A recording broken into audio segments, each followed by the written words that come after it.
Have you ever begged Allah to erase feelings for someone, but despite all your prayers, they stay there, haunting you day and night? Why doesn't Allah take them away? Is this a punishment, a test, or maybe a hidden blessing? What you hear today could change your perspective on those emotions that you thought were a burden, and believe me, the answer is much deeper than you imagine. Hold on tight, because what you're about to discover could give a whole new meaning to what you smell. 1. The trial of feelings, a hidden mercy. You close your eyes and breathe for a moment. Once again, this person invades your thoughts.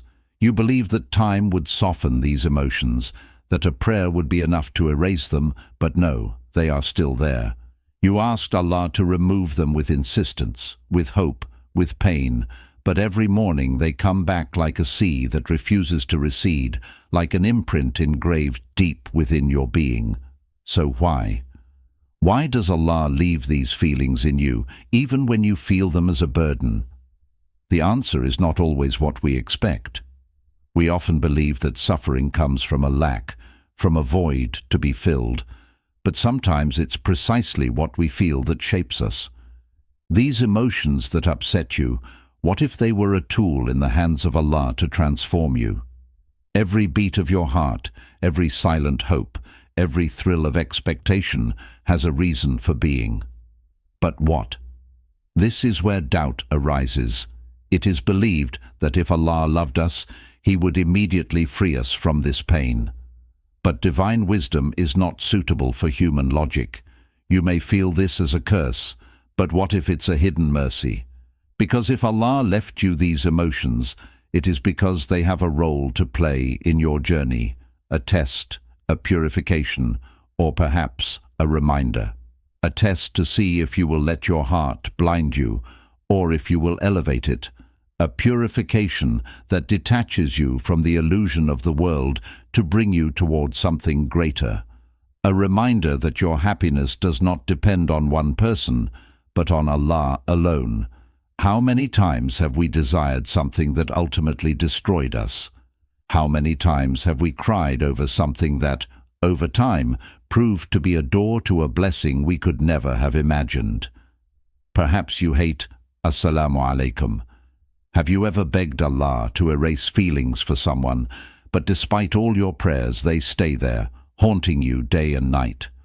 Why doesn't Allah take them away? Is this a punishment, a test, or maybe a hidden blessing? What you hear today could change your perspective on those emotions that you thought were a burden. And believe me, the answer is much deeper than you imagine. Hold on tight, because what you're about to discover could give a whole new meaning to what you smell. 2. Human attachment, a divine reason. Close your eyes for a moment. Feel this emotion running through you. It's not just an attachment. It's not just a memory, a voice, a look that refuses to fade. It is a presence within you that persists, a feeling that clings to your soul. But if this love, this attachment, this echo in your heart does not disappear, it is perhaps because it has a reason for being. Have you ever thought about this? If every love we feel faded at the slightest difficulty, then what would be the value of patience? What meaning would endurance have? Where would the depth of the soul be if we never went through emotional trials? Love is not just a gift.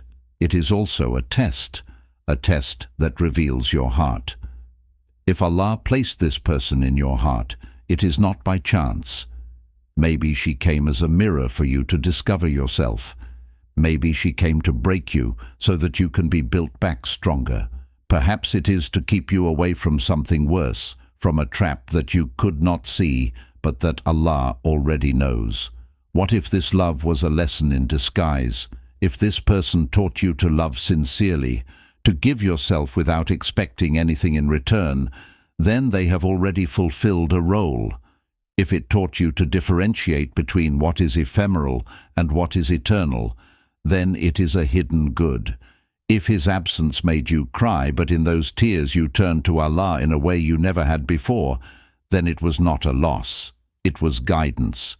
Because sometimes it's not the person that matters, but the effect they had on your soul. Love can take you away from Allah, but it can also be the reason that brings you back. Perhaps without this attachment you would have forgotten to raise your hands in prayer. Perhaps without this pain you would never have sought refuge with Allah. Perhaps this absence has replaced your complaints with sincere invocations, your despair with renewed faith. What if this love was precisely what you needed to understand that no one will ever fill your heart like Allah? 3. The love that chains us, the love that frees us. Love is a powerful force. It can be a light that illuminates your path or a chain that holds you prisoner. It all depends on what it does with you. Ask yourself this question sincerely. Does this love uplift you or weigh you down? If this attachment nourishes your soul, if it leads you toward righteousness, towards more patience, more faith, then it is perhaps a mercy. But if, on the contrary, it consumes your thoughts, takes you away from prayer, makes you neglect your obligations, then it is not love. It is a test, and a dangerous test. Love is not always a gift. Sometimes it is a challenge hidden under an illusion of happiness, an illusion that makes you believe that without this person you are incomplete, an illusion that makes you forget that your only refuge is with Allah. You will be with the one you love. These words are full of meaning. If this person occupies your heart to the point of making you forget Allah, then this is a warning. Look at the impact of this love on your life. Does it push you to be a better version of yourself? Or does it absorb you into an emotional dependence where your peace depends solely on a human being? Healthy love brings you closer to Allah. It encourages you to be a good person, to walk uprightly, to have a pure heart. Toxic love, on the other hand, takes you away from serenity. It creates constant agitation in you. It fills your thoughts with worries, doubts, and regrets. It makes that person your center instead of Allah. And Allah, in His wisdom, does not always take away these feelings, but He gives you the strength to channel them, the strength to purify your heart, the strength to transform this ordeal into elevation. The love that chains you is the one that makes you forget Allah. The love that frees you is the one that brings you closer. So, where does your love take you? 4. How to manage these feelings. If today your heart is attached to someone, and this attachment is pulling you, if you feel this silent pain, this emptiness, this feeling of not being able to move forward, then know that you are not alone. Many go through this ordeal, but few know how to transform it into strength. Because yes, these feelings can be a weakness if you let them overwhelm you, but in the hands of Allah, they can become a lever for your elevation. So how to move forward wisely, how to regain control of your heart without breaking yourself further. 1. Accept the test. Don't fight your emotions like they're an enemy. They are not here to destroy you, but to teach you. What you feel is not a flaw. It is not a weakness. This is a step in your journey. Acceptance does not mean resignation.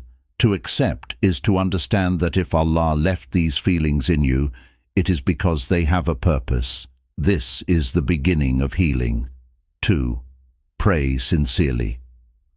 When you raise your hands, don't just ask, Ya Allah, take away these feelings. Ask instead, Ya Allah, guide my heart toward what is best for me.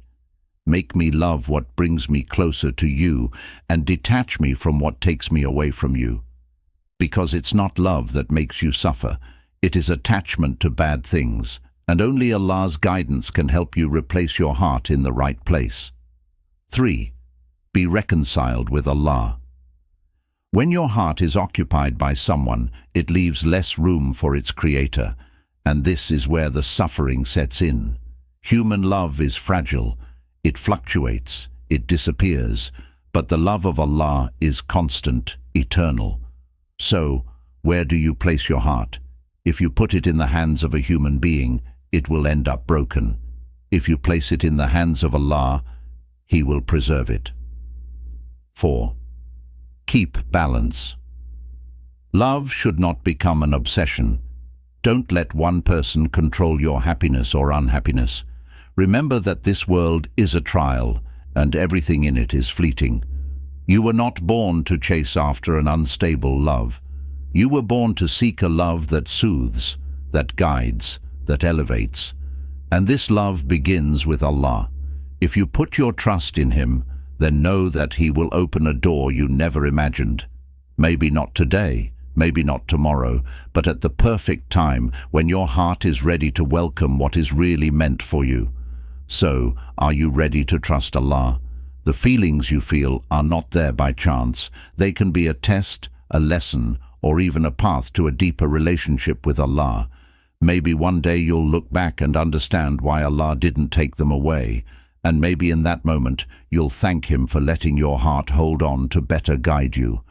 Have you ever felt a love, an attachment, or a pain that you don't understand at the time, but which, with hindsight, brought you closer to Allah? Share your experience in the comments, because your story could be the answer to someone else's prayer. And above all, if this video spoke to you, don't forget to subscribe and activate the bell. Someone needs to hear this message today. Maybe it's you, or maybe it's someone you know. So share this video and let Allah do the rest.